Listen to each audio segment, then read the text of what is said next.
बिस्मिल्लाहिर्रहमानिर्रहीम। देखती आँखों सुनते कानों, आपको doctor Azizullah Khan, resident cardiac surgeon का अस्सलाम वालेकुम। दोस्तों, ह्यूमन साइकोलॉजी के मुताबिक इंसान की जो शख्सियत है वो अपने इर्द गिर्द रहने वाले 5 लोगों का मजमूआ होती है। मतलब अगर आप मुस्बित सोच रखते हैं या मनफी सोच रखते हैं, अगर आप बड़ी सोच रखते हैं या फिर आप तंग नज़र हैं, अगर आप एक मजहबी सोच रखते हैं या आप एक लिबरल सोच रखते हैं, ये बुनियादी तौर पर आपके इर्द गिर्द रहने वाले लोगों की सोच होती है जो आपके अंदर भी सलाहियत कर रही होती है। ऐसे ही अगर हमारे माशरे में कोई लोग कब्ज़ा माफी हैं या कोई लोग नशा और अशिया का इस्तेमाल करते हैं या वो अपनी सोच के अंदर डिप्रेशन का शिकार रहते हैं या बहुत मुस्बित सोचते हैं, तो बेसिकली वो अपने इर्द गिर्द रहने वाले लोगों की वजह से ऐसा कुछ करते हैं। अगर आपके इर्द गिर्द लोग मुस्बित सोचते हैं, बड़ा सोचते हैं या फिर आपको एक अच्छा मुस्तकबिल दिखाते हैं, तो फिर आपके अंदर भी एक पॉजिटिविटी बनेगी, आपके अंदर भी एक मुस्बित इंसान जन्म लेगा, आपके अंदर भी हौसला पैदा होगा और आप भी वो सोच रखेंगे। लेकिन अगर आपकी दोस्ती, आपके इर्द गिर्द रहने वाले लोग ऐसे हैं जो कि हमेशा नेगेटिविटी बात करते हैं, जो हमेशा डिप्रेशन वाली बात करते हैं, जो आपको कहते हैं कि यार ये चीज़ इस्तेमाल कर लो, इससे आपकी टेंशन तो ख़त्म हो जाएगी, लेकिन वो टेंशन ख़त्म होते होते आप मरीज़ बन चुके होते हैं। आपको कुछ ऐसी नशा आवर अशिया पे लगा दिया जाता है कि आप बाद में पछता रहे होते हैं। आपके घर वाले आपकी उस आदत की वजह से सफ़र कर रहे होते हैं, आप परेशान होते हैं, आप एक अपनी पूरी फैमिली को जो है ना बीमार कर देते हैं। ऐसे ही आज हम एक ऐसे क्लिनिक पे आए हैं जिसको निदा क्लिनिक कहते हैं, जिसका मतलब है national institute of drug addiction and abuse. यहाँ पे ऐसे मरीज़ों का इलाज किया जाता है जो कि नशा और अशिया इस्तेमाल करते हैं या उनको कोई और नफसियाती अमराज लाक होते हैं। निदा क्लिनिक के ओनर पाकिस्तान के माया नाज साइकेट्रिस्ट हैं जिनका नाम डॉक्टर बिलाल असगर वड़ैच है। आज हम उनसे मुलाकात करते हैं और उनसे पूछते हैं कि वो इस क्लिनिक को कब से चला रहे हैं और इस क्लिनिक में कौन से मरीज़ उनके पास आते हैं। अस्सलाम वालेकुम जी। वालेकुम साहब, क्या हाल है आपका? अल्लाह का शुक्र, हम आपको वेलकम कहते हैं। सबसे पहले तो आप ये बताएं कि आप की क्वालिफ़िकेशन क्या है, आपने ये कब से काम शुरू किया है? देखिए, मैंने 2004 में MBBS किया था, उसके बाद फिर मुख्तलिफ़ ट्रेनिंग्स की हैं और फिर मैंने साइकेट्री में मुख्तलिफ़ प्रोफेसर्स के साथ एज अ मेडिकल ऑफिसर काम किया और काफ़ी अर्सा तक मैं नफसियाती अमराज के मरीज़ों को और ड्रग एडिक्शन के मरीज़ों को उनके साथ उनका इलाज करता रहा। तो फिर मैंने अब साइकेट्री में पोस्ट ग्रेजुएशन की है UHS से, उसे डिप्लोमा इन साइकोलॉजिकल मेडिसिन कहते हैं। और अब हम तकरीबन 2004 से वैसे मैं इस फील्ड में हूँ, लेकिन अपना मैंने इदारा 2008 में निदा क्लिनिक के नाम से शुरू किया था और मकसद उसका यही था कि मुआशरे में रोज़ ब रोज़ जो नफसियाती अमराज और नशा के मरीज़ बढ़ रहे हैं उनको मदद भी की जाए और उनकी डायरेक्शन भी दुरुस्त की जाए। जी डॉक्टर साहब, आपका ये काम एक बहुत अच्छा है, मुआशरे में पॉजिटिव है, क्योंकि ऐसे मरीज़ों की तादाद दिन ब दिन बहुत ज़्यादा बढ़ रही है जो कि नशा और अशिया इस्तेमाल करते हैं या फिर हमारे मुल्क के हालात ऐसे हैं कि लोगों के अंदर नफसियाती अमराज रोज़ बरोज़ ज़्यादा हो रहे हैं। अब इनकी परसेंटेज बहुत ज़्यादा हो रही है, तो आप बताएँगे कि आपके पास कितनी किस्म के वैरायटी क्या है मरीज़ों की? देखिए, साइकेट्री में हमारे पास हर किस्म के अमराज के साथ मरीज़ आ रहे हैं। जो भी साइकेट्री की हमारे पास डिजीज़ हैं उसमें शिज़ोफ्रेनिया है, बाइपोलर डिसऑर्डर है, साइकोसिस, एक्यूट साइकोसिस के साथ आते हैं, डिप्रेशन के, एंजाइटी के मरीज़ हैं और मोस्टली हम जो इधर ट्रीट करते हैं वो ड्रग एडिक्शन के अमराज हैं। उसमें अब लेटेस्ट जो ड्रग पाकिस्तान में सबसे ज़्यादा लोगों के दिमाग को अपना आदी बना रही है और उनकी पर्सनैलिटी को डिस्ट्रॉय कर रही है, वो है आइस की ड्रग। और हम इस काम में स्पेशलिस्ट हैं लाहौर में हमारा इदारा है और तकरीबन पिछले 10 साल से हम ड्रग एडिक्शन में स्पेशलिस्ट के तौर पे काम कर रहे हैं और हर किस्म के मनशियात के मरीज़ों का इलाज करते हैं। उसमें अफ्यून के मरीज़ भी आ रहे हैं, अल्कोहलिक भी आते हैं, हैश अब्यूज़र भी हैं और जो भी ज़हनी और पर्सनैलिटी डिसऑर्डर के साथ अमराज हमारी नौजवान नस्ल में बढ़ रहे हैं वक्त के साथ, हम उनका भी इलाज कर रहे हैं। और उसके साथ साथ अब हमने अपनी यूथ के लिए मुख्तलिफ़ कॉलेजेस और यूनिवर्सिटीज़ में उनकी कैरियर काउंसलिंग का भी इंशाल्लाह से बेड़ा उठाया है और अब हम उन्हें भी चाहेंगे कि वो इन ड्रग से दूर रहें और मैक्सिमम अपने फ्यूचर पर तवज्जो करें। और ये हमारा शॉर्ट सा इंट्रोडक्शन और कारकर्दगी थी जो।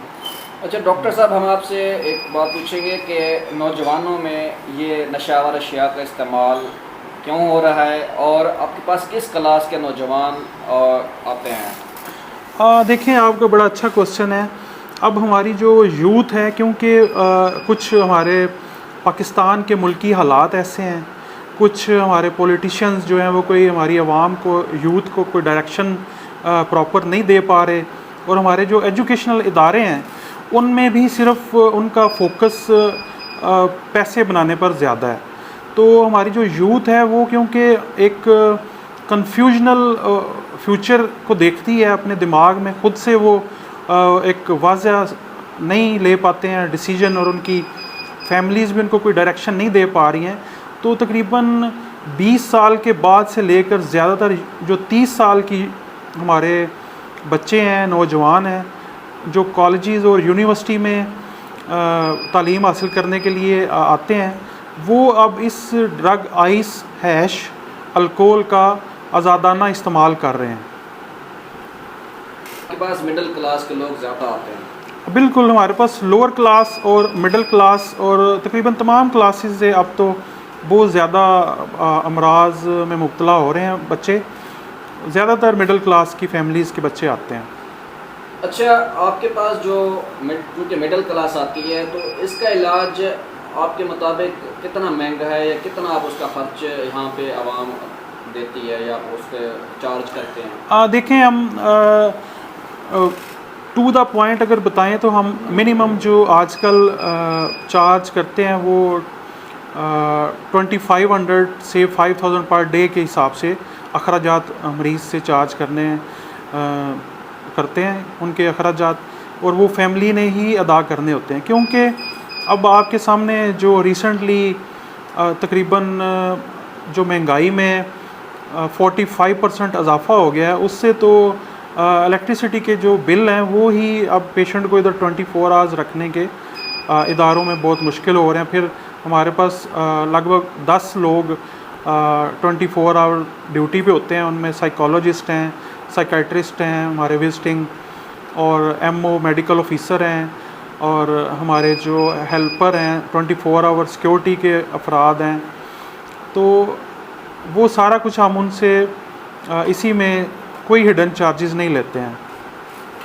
अच्छा, अगर हम आपका चूँकि एक प्राइवेट इदारा है तो हम अगर प्राइवेट आपके इदारे की और एक गवर्नमेंट के इदारे का आपस में तकाबुल करें तो आप क्या समझते हैं कि आपका जो इदारा है एक गवर्नमेंट की निस्बत कितना बेहतर है और मरीज़ों के लिए क्या अफोर्डेबिलिटी की गुंजाइश पैदा कर रहा है? बिल्कुल, हम अपनी पूरी कोशिश कर रहे हैं कि अच्छी सर्विसेज प्रोवाइड की जाएं और मिनिमम बजट में आवाम को फैसिलिटेट किया जाए। अब जो गवर्नमेंट के इदारे जो आपने ज़िक्र किया है, तो गवर्नमेंट के इदारे जो हैं उनमें भी वो अपनी पूरी कोशिश कर रहे हैं कि हर सरकारी हस्पताल में कुछ 10 मिनिमम बेड जो हैं वो मखसूस किए जाएं।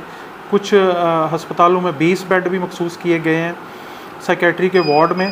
अब उधर पेशेंट जो हैं ड्रग एडिक्शन के और दूसरे नफसियाती अमराज के, उनका क्योंकि एक इंटरनेशनल स्टैंडर्ड के मुताबिक उनको रखना और उधर उनको कंट्रोल करना थोड़ा सा वहाँ पे मौजूद अमले के लिए डिफ़िकल्ट है, तो इसलिए उधर ड्यूरेशन ट्रीटमेंट का वो कम है। वो तकरीबन एडिक्शन के पेशेंट को 15 दिन से ज़्यादा उधर या 3 हफ्ते से ज़्यादा अफोर्ड नहीं कर सकते सरकारी में। लेकिन ये पेशेंट क्योंकि उसका बीमारी ऐसी है इसको डिटॉक्स के लिए मिनिमम 6 to 8 वीक्स जो है वो इदारे में रहना ज़रूरी है, ताकि इसको मुकम्मल उसकी क्रेविंग ख़त्म हो और वो वापस जाके OPD मेडिसिन पे भी अपना इलाज जारी रख सके। आप हमारे सामीन को ज़रा बताएंगे कि डिटॉक्स क्या प्रोसीजर है? देखिए, जो डिटॉक्सिफिकेशन है किसी भी ड्रग की, उसमें हम ऐसा करते हैं कि उसकी सिम्टोमेटिक ट्रीटमेंट करते हैं। वो जो भी ड्रग यूज़ कर रहा है, कोई आइस का एडिक्शन करता है, कोई हैश लेता है, कोई अफ्यून का एडिक्शन करता है, कोई हेरोइन इस्तेमाल करता है, इसको जो जिस भी तरीके से लेते हैं, स्निफ़ करते हैं या उसको सिगरेट में इस्तेमाल करते हैं या इंजेक्शन में, और अल्कोहल के जो अमराज में मुब्तला हो जाते हैं उसके मुस्तकिल इस्तेमाल से, उन सब की हम ये ड्रग जो है मुकम्मल तौर पर कट ऑफ कर देते हैं और उनकी सिम्टोमेटिक ट्रीटमेंट करते हैं। प्लस उनको उनकी साइकोलॉजिकल जो भी डिस्टर्बेंस आ रही है, जो उनको गुस्सा है, एग्रेशन, डिप्रेशन और बॉडी एक्स हैं, उनको हम सिम्टोमेटिकली ट्रीट करते हैं साथ में। अच्छा, मैं डॉक्टर बिलाल साहब की बात को आगे बढ़ाऊंगा कि ये बेसिकली जो गवर्नमेंट के इदारे हैं और जो प्राइवेट इदारा है, इसमें एक बात तो कंफर्म है कि ज़मीन आसमान का फ़र्क होता है पेशेंट केयर में और पेशेंट का जो ट्रीटमेंट है। गवर्नमेंट इदारों में जो है ना, वो पेशेंट केयर और पेशेंट ट्रीटमेंट बहुत कम होती है, जबकि प्राइवेट इदारों में चूँकि ये पैसा ले रहे होते हैं, ये प्रॉपर इलाज देते हैं, प्रॉपर केयर करते हैं, खाने पीने का ख्याल करते हैं, उनकी बाद में फॉलोअप अच्छा होता है। तो इस लिहाज से मैं ये कहूँगा कि प्राइवेट इनका जो इदारा है वो बेहतरीन तरीके से, ये जितने भी प्राइवेट इदारे हैं जो कि इस तरह के नफसियाती अमराज का इलाज कर रहे हैं या फिर जो नशावर जो मरीज़ हैं इस्तेमाल करते हैं नशावर अशिया, तो उनका बेहतरीन कर रहे हैं। मैं यहाँ पे एक क्वेश्चन पूछूँगा कि डॉक्टर साहब, मरीज़ आपके पास इस वक्त कितने हैं और आपके पास किस तरीके मरीज़ आप चेक करते हैं? OPD क्या है, एडमिशन का क्या सीन है? देखिए, हम पहले तो इनवाइट करते हैं OPD पे पेशेंट को, उसको समझाते हैं कि वो किस ड्रग का कैसे उससे जान छुड़ा सकता है जिस भी वो ड्रग में मुब्तला है। फिर उसको काउंसलिंग सेशन प्रोवाइड किया जाता है। अगर वो एडमिशन पे एग्री होता है और उसकी फैमिली उसको एडमिट करवाना चाहती है, तो फिर हम उनके साथ उनको उसका सलूशन पहले एक्सप्लेन करते हैं और फिर उसको एडमिट कर लेते हैं। फिर हमारे पास उनका एक डेली सेशंस और उनके साइकोथेरापी के प्लस डिटॉक्स कंटिन्यू किया जाता है। और जो भी पेशेंट है वो अब उनका ड्यूरेशन भी हमारे पास मुख्तलिफ है इधर रहने का। हर पेशेंट की मर्ज़ी होती है, उसकी फैमिली की मर्ज़ी है कि वो उसको कितना अरसे के लिए एडमिशन रखना चाहते हैं। वैसे हम रिकमेंड करते हैं कि अगर आइस का पेशेंट है तो उसको 3 मंथ्स जो है डिटॉक्स और रिहेबिलिटेशन के लिए इदारे में दाखिल रखा जाए। अच्छा, आपके पास इस वक्त कितने मरीज़ हैं? और ये जो देखें, ये थोड़ा सा हमारा ज़ाती नौयत का सवाल है कि कितने मरीज़ हैं। और वो हमारे पास वैसे हम आजकल एवरेज पेशेंट जो है वो 20 तक होते हैं पेशेंट। मेरा मकसद ये था कि चूँकि मरीज़ इसके ज़्यादा है मुआशरे के अंदर, तो आपके पास भी मतलब, या हम इस क्वेश्चन को ऐसे कर लेते हैं कि आप क्या समझते हैं कि इसके लिए जो हॉस्पिटल है उसको कितना रकबा चाहिए होता है इस पेशेंट को देखने के लिए, क्योंकि ये मरीज़ तो आप एक लिमिटेड जगह पे रखते होंगे? नहीं, इसमें जो भी मरीज़ हमारे पास, आप ये देखें जो एरिया है ये तकरीबन 1.5 कनाल का बिल्डिंग है, तो उसमें हमारा ये 15 से 20 मरीज़ों के लिए इनफ है। उसमें उनका एक शेड्यूल होता है जिसमें उनको हम रोटेट करते हैं, मुख्तलिफ एक्टिविटीज़ में उनको एंगेज रखते हैं। और अगर तो पेशेंट की तादाद क्योंकि हमारी सोसाइटी में बढ़ रही है, तो उसके हिसाब से तो बिल्डिंग और पर्पस बिल्ड बिल्डिंग होनी चाहिए, और वो जितना ज़्यादा एरिया हो उतना बेहतर है। 3-4 कनाल मिनिमम उसमें उनको रखा जाए। लेकिन इसमें एक हमारी वो जो रिजर्वेशन है कि ये ओपन एरिया में पेशेंट एस्केप भी कर जाते हैं। आपका जो हॉस्पिटल है ये इंटरनेशनल स्टैंडर्ड्स जिनको हम हू स्टैंडर्ड्स कहते हैं, WHO के, वर्ल्ड हेल्थ ऑर्गेनाइजेशन के, उनको कितना मीट करता है? देखें उनको WHO को देखते हुए तो हमारी जो सर्विसेज हैं इधर वो 70 to 75% उसकी तरफ हम मूव कर रहे हैं, और डेली इसमें हमारा एक इम्प्रूवमेंट का सिलसिला जारी है कि हम उसको मीट करें। उनके थोड़े से पेशेंट को ज़्यादा सहूलियात प्रोवाइड करने पर फोकस ज़्यादा है, तो हम चाहते हैं कि हम आहिस्ता आहिस्ता उसकी तरफ मूव करें। इसमें कुछ जेंडर डिस्क्रिमिनेशन भी है, मर्द और ख़वातीन, नौजवान, या ये? बिल्कुल। अब जो बहुत अच्छा सवाल किया आपने। देखें कि अब आज ड्रग एडिक्शन इक्वली जो है वो मुतासर कर रही है मेल और फीमेल पेशेंट्स को। हमारी जो बच्चियां हैं जो फीमेल कॉलेजेस स्कूल्स में, उनको भी जो उनके मेल कोलीग्स हैं या उनकी जो फीमेल कोलीग्स हैं जो इस आदत में या इस बीमारी में मुब्तला हो चुके हैं ड्रग एडिक्शन की, वो इंट्रोड्यूस करवा रहे हैं उनके हॉस्टल्स में, यूनिवर्सिटीज़ में। तो आहिस्ता आहिस्ता उनकी तादाद भी ड्रग एडिक्शन, आइस के इस्तेमाल में, स्मोकिंग, और उसका एक स्पेशल वो एक पॉट बना के उसमें उसको इनहेल करते हैं आइस, जो कि मेथाम्फेटामिन होती है एक्चुअली, और उसको वो आहिस्ता आहिस्ता उसकी एडिक्शन का शिकार होकर हमारे पास आ रही हैं फीमेल पेशेंट काफ़ी तादाद में। अच्छा, इसमें आप क्या समझते हैं कि ऑलमोस्ट आप कितनी ड्रग्स का जो है उसकी एडिक्शन को आप रिवर्स कर सकते हैं? देखें ड्रग एडिक्शन जो है एक्चुअली, क्योंकि कोई भी ड्रग हमारे ब्रेन को जाके तो मुतासर करती है और उसमें मौजूद हमारे डिफरेंट जो न्यूरोट्रांसमीटर्स और केमिकल्स हैं उनको डिस्टर्ब करती है, और उनके जो हमारी जो स्पेसीज हैं उसमें केमिकल की मिकदार को कम और ज़्यादा करती हैं। तो ये तमाम ड्रग्स का तकरीबन एक्शन जो है वो सेम है, वो जाके रिप्लेस करती हैं हमारे न्यूरोट्रांसमीटर्स को ब्रेन में। तो इसलिए ड्रग एडिक्शन में हम तकरीबन symptomatically same all type of drug addiction का इलाज करते हैं। इसमें अगर एक फीमेल ड्रग एडिक्टेड हो जाती है तो इसका अगली नस्ल में जाने का कितना चांस होता है? ये अब जो न्यू रिसर्च आई है इंटरनेशनल अमेरिकन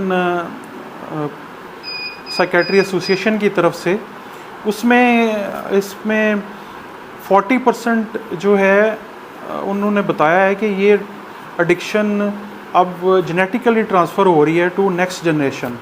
उसमें स्मोकिंग भी आ जाती है, उसमें कोई भी दूसरी ड्रग, मतलब बच्चे जो हैं वो प्रोन टू एडिक्शन है, उनके जो आने वाली नस्ल है 40% तक उसमें बच्चों में वही ड्रग एडिक्शन आ सकती है। डॉक्टर साहब की बात का मतलब ये है कि अगर माँ एडिक्टेड है तो उसके बच्चा जो कि उसके पेट में पल रहा है, कल को जब पैदा होगा तो उसके अंदर भी क्रेविंग आएगी, उसको भी नशा जो है ना उसके बॉडी में ऑलरेडी उसके माँ के थ्रू अंदर चला जाता है कि वो कल को उस नशे का आदी बन सकता है। तो इसलिए ये एक बड़ी ख़तरनाक चीज़ है कि अगर हमारे यूनिवर्सिटी कॉलेजेस में अगर फ़ीमेल साइड पे ये चीज़ दिन ब दिन ज़्यादा हो रही है तो इसकी रोकथाम बड़ी ज़रूरी है, क्योंकि हमारी आने वाली नस्लें इस चीज़ की अगर मुब्तला हो गई तो हमारा पूरा एक सिस्टम कोलैप्स कर सकता है। बिल्कुल आपने दुरुस्त कहा है। अभी बल्कि मैं तो अब इस चीज़ पर भी कन्विंस हो गया हूँ कि वालिदैन की जो साइकोलॉजी है, वो रिसर्च आप देखेंगे इंशाल्लाह आगे जाकर ये चीज़ साबित करेगी कि वालिदैन की साइकोलॉजी भी बच्चों में ट्रांसफ़र हो रही है जेनेटिकली। वालिदैन ने कैसी ज़िंदगी गुजारी, क्या वो सोचते थे और क्या वो, ये भी उनकी जीन्स में इनकोडेड होता है विद टाइम, और वो भी जेनेटिकली आगे ट्रांसफ़र हो रहा है, और ये बड़ी सेंसिटिव चीज़ है। एक चीज़ मैं ऐड करता चलूँ कि जिस तरह अडल्ट ह्यूमन बीइंग में, हम नौजवानों में अगर साइकेट्रिक प्रॉब्लम्स आते हैं तो बच्चे जो न्यूनेटल स्टेज पे होते हैं, जो पैदा होते हैं 1 महीने के होते हैं, इवन उनके अंदर भी ये नफ्सियाती अमराज होते हैं। तो इस चीज़ को बड़ा गहरी नज़र से देखा जाना चाहिए और इसके ऊपर हमारे माशरे के अंदर एक रोकथाम होनी चाहिए कि हम किस साइड पे जा रहे हैं और हमारे यूनिवर्सिटीज़ में, कॉलेजेस में क्या हो रहा है। इसमें एक और चीज़ जो पूछने वाली है कि हमारा जो पेशेंट है जो ड्रग एडिक्शन करता है उसके बाद यहाँ पे इलाज करवा के ठीक हो जाता है, तो उसके अंदर कितना चांस होता है कि दोबारा ड्रग एडिक्ट हो जाएगा? ये भी बिल्कुल एक बहुत बड़ा इशू है कि अगर हम अपने जो मरीज़ हैं उनकी पोस्ट ड्रग एडिक्शन ट्रीटमेंट एक मुकम्मल उनका फॉलो अप और सुपरविज़न नहीं करते हैं तो उनके बहुत ज़्यादा हाई रेशो ऑफ रिलैप्स है।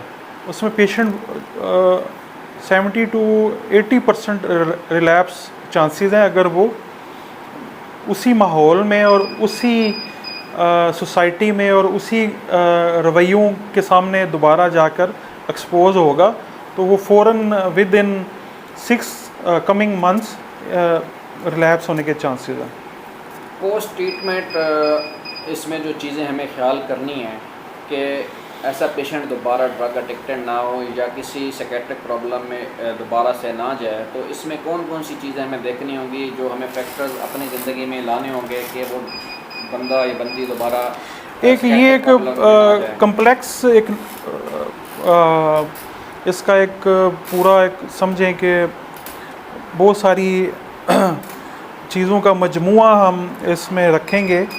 उसमें ये है कि फैमिली का बहुत बड़ा किरदार है, पेरेंट्स के रवैये का, उसके जो पेशेंट के फैमिली मेम्बर्स हैं वो उसको कैसे टैकल करते हैं, उसके तमाम रवैयों को कैसे मैनेज करते हैं बाद में इलाज के बाद। प्लस उसकी जाके क्योंकि ये जो मरीज़ हैं ये साइकोलॉजिकली वीक होते हैं, ये नहीं भूलते अपनी ड्रग एडिक्शन के जो टाइम पीरियड को, और उसमें जो इनकी वो मेमोरी में सारी चीज़ें रिकॉर्ड हो गई होती हैं।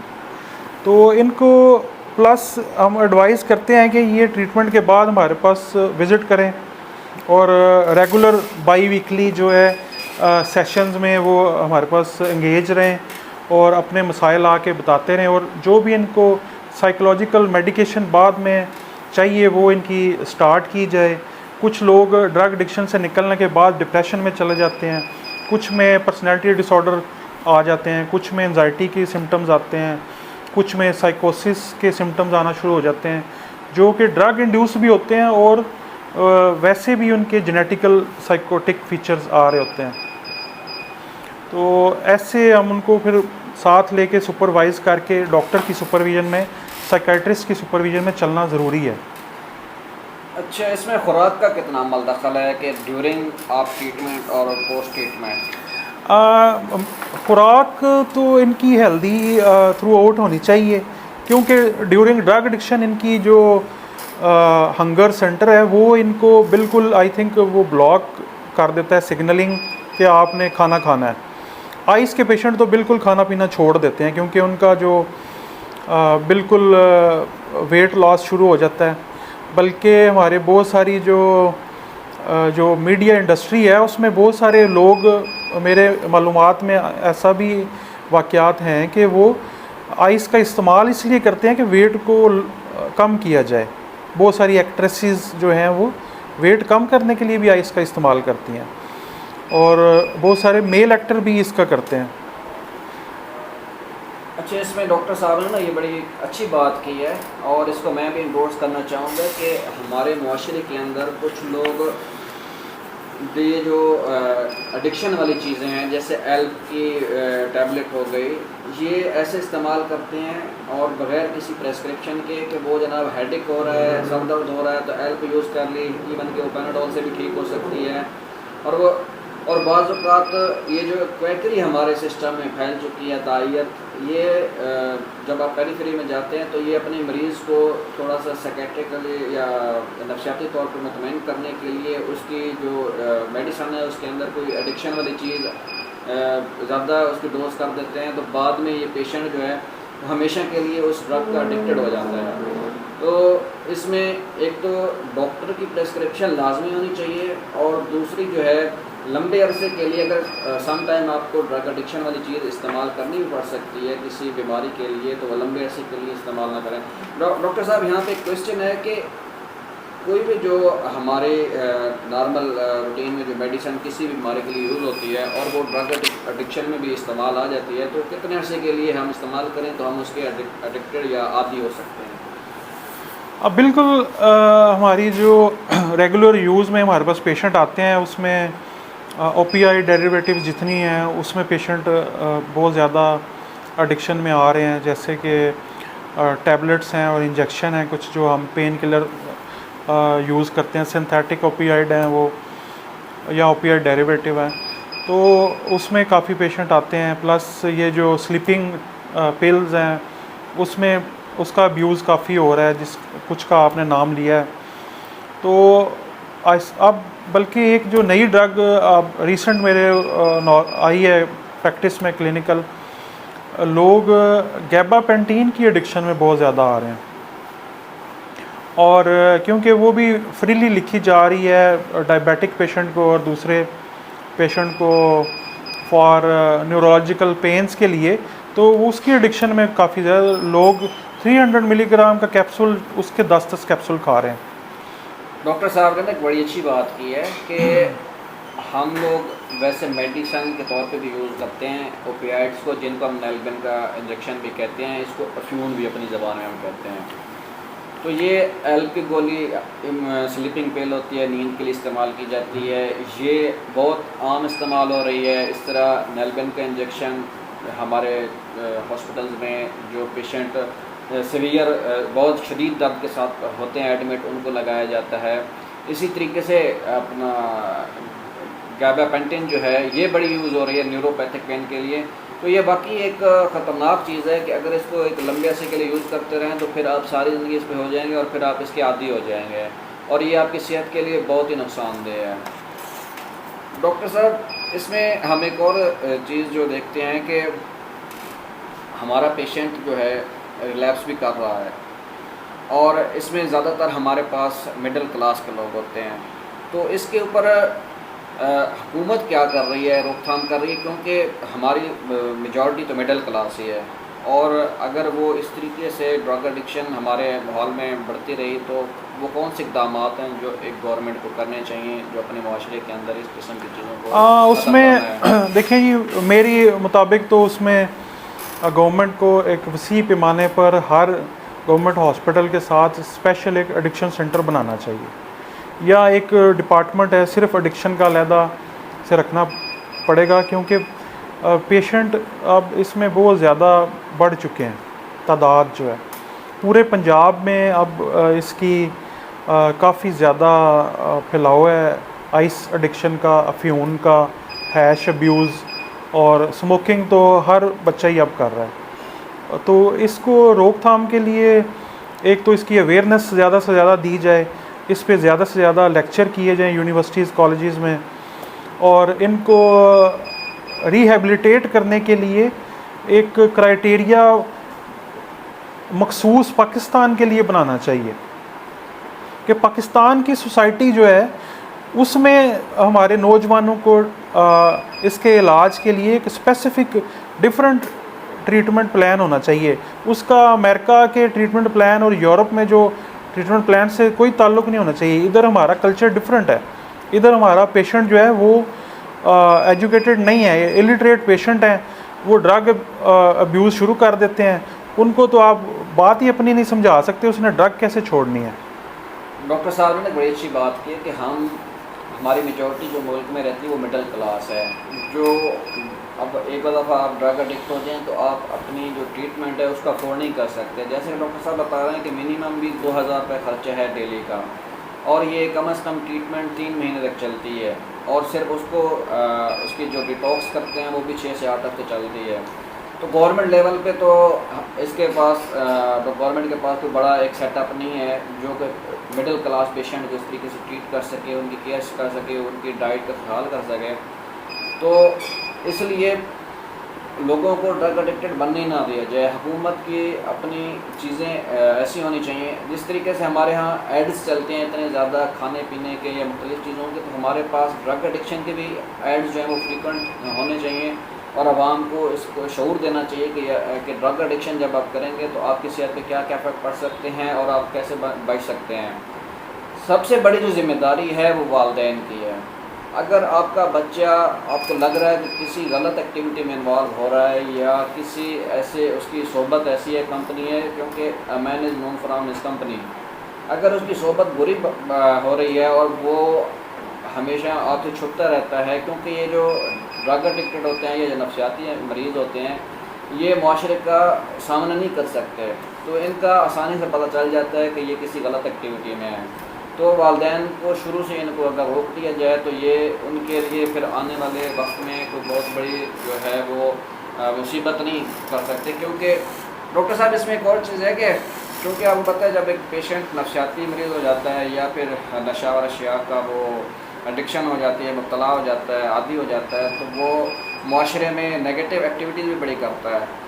तो बिल्कुल इसमें क्राइम रेट बहुत बढ़ गया है। जो भी ड्रग एडिक्ट्स हैं वो अपना अखराजात पूरा करने के लिए चोरियां करते हैं माशरे में, और स्नैचिंग की वारदातें बहुत बढ़ गई हैं। ड्रग एडिक्ट्स जो हैं गलियों में लोगों का सामान उठा लेते हैं, गाड़ियों के मिरर, साइड मिरर्स उतार लेते हैं और उनको अर्ज़ा जो है वो मार्केट में सेल कर देते हैं। मोबाइल स्नैचिंग, पर्स फीमेल्स के स्नैच कर लेते हैं। बल्कि कुछ ड्रग एडिक्ट्स तो ऐसे हैं जो मोटरें भी बाहर से लोगों की पानी वाली उतार के ले जाते हैं, बाइक्स के पार्ट्स उतार लेते हैं। तो ये बहुत ज़्यादा क्राइम रेट ड्रग एडिक्ट्स का है। और जेल भी जो है आप देखेंगे, हवालात जाएंगे तो ज़्यादातर मनशियात के आदि मरीज़ जो हैं वो ही क्राइम कर रहे हैं। जिसमें डॉक्टर साहब ने बड़ी अच्छी बात की है कि ये जो ड्रग एडिक्ट होता है या नफसियाती मरीज़ होता है, ये अकेला अपने आप को नुकसान नहीं पहुंचा रहा होता, ये बेसिकली माशरे के लिए भी एक नासूर बनता जाता है। अगर इसको शुरू से ना रोका गया, और आपकी जेलें ज़्यादा जो हैं वो इन्हीं लोगों से भरी पड़ी हैं कि छोटी छोटी चोरियाँ करते हैं, पकड़े जाते हैं, जेल में डाल दिया जाता है, इनकी कोई रिहेबिलिटेशन नहीं है, कोई इनका प्रॉपर ट्रीटमेंट नहीं है, ना गवर्नमेंट लेवल पे इतना ज़्यादा ख्याल किया जाता है। और वालिदैन तो हैं मिडिल क्लास, वो बेचारे दिहाड़ीदार हैं, वो अपना ख्याल करें, अपना पेट पालें, या और दूसरा ये उनके हाथ में भी नहीं आते। तो इसलिए जैसे ही बच्चा बड़ा हो रहा होता है, उसकी ग्रोथ हो रही होती है, तो शुरू से उसके कान में जो है ना, उसके दिमाग में उसका ब्रेन वॉश इस तरह किया जाना चाहिए कि वो ऐसी एक्टिविटीज़ में इन्वॉल्व हो जो वालिदैन के लिए भी अच्छी हों, माशरे के लिए भी अच्छी हों। तो इसके लिए सबसे पहले तो आप एजुकेशन इनको दें कि ये कौन सी चीज़ उनके लिए अच्छी है और कौन सी चीज़ उनके लिए बुरी है, और फिर इनकी कंपनी पे नज़र दौड़ाएँ, इनकी एक एक चीज़ मूवमेंट का ख्याल करें, तभी जाकर और फिर हुकूमती सतह पे आपकी जो ड्रग एडिक्शन वाली जो रोकथाम के लिए जो आपके इदारे हैं वो बड़े एक्टिव होने चाहिए। वो माशरे के अंदर अगर कोई इस तरह की एक्टिविटी कर रहा है तो फ़ौरन से उसके ऊपर हाथ डालें, नहीं तो फिर एक टाइम आएगा कि माशरे के अंदर ये लोगों की तादाद इतनी बढ़ जाएगी कि फिर माशरे को जो है ना आटो पे चला जाएगा, फुटकार हो जाएगा, कोई इसको बचाने वाला नहीं होगा, फिर इदारे भी कुछ नहीं कर सकेंगे। तो इसमें मैं ये बात ऐड करना चाहूँगा कि ये जो बीमारी है ये दरअसल में सोचों को नेगेटिव करने की बीमारी है। इसमें डिस्ट्रक्टिव डाउट्स पैदा होते हैं मरीज़ के दिमाग में, जो कि उसको इतना मेंटली सिक कर देते हैं कि वो इस ड्रग एडिक्शन से निकल नहीं पाता विदाउट हेल्प के। उसमें मेडिसिन भी है, और असल इसका इलाज जो है वो साइकोथेरेपी है, जो कि इस ड्रग के डिटॉक्स के बाद इसके जो डिस्ट्रक्टिव डाउट्स को करेक्ट नहीं किया जाएगा, जब तक इसके अंदर जो वहम और इसके जो दिमाग में पैदा हो चुके हैं नेगेटिव ख़यालात, नुकसानदेह, जो अपने इसके ज़ाती शख्सियत के बारे में भी होते हैं, घर के अफराद के बारे में भी और माशरे के बारे में भी, उन डाउट्स में से जब तक इसको नहीं निकाला जाता, ये मुकम्मल तौर पे इस ड्रग एडिक्शन से बाज नहीं आ सकता। डॉक्टर साहब ने बड़ी अच्छी बात की है कि सिर्फ मेडिसिन से नहीं ट्रीट होता, बल्कि इसके लिए एक प्रॉपर साइकोलॉजिस्ट या साइकियाट्रिस्ट की भी ज़रूरत होती है, और सबसे इम्पोर्टेंट उसके गिर्द क्या पढ़ा है, वो क्या पढ़ रहा है, और उसके दोस्त क्या हैं, ये सारी चीज़ें मैटर करती हैं। ओवरऑल एक उसको कॉग्निटिव माहौल ज़रूरी होता है कि उस पूरे माहौल के अंदर उसका दिमाग चेंज हो जाए, दोबारा अगर वो एक बुरी आदत में मुब्तला है तो दोबारा उसकी तरफ ना जाए। बहरहाल डॉक्टर साहब आपका बहुत शुक्रिया, आपके साथ हमारी ये जो बैठक थी ये बड़ी अच्छी रही, आपने बड़ी इंफॉर्मेशन दी, और ये हमारे मुआशरे में एक जो फिज़िकल बीमारी है उससे ज़्यादा ख़तरनाक है, क्योंकि एक फ़िज़िकल जो बीमार होता है, जिसको जिस्मानी बीमारी होती है, जिसको नमूनिया टाइफाइड होता है, वो सिर्फ अकेला बीमार होता है।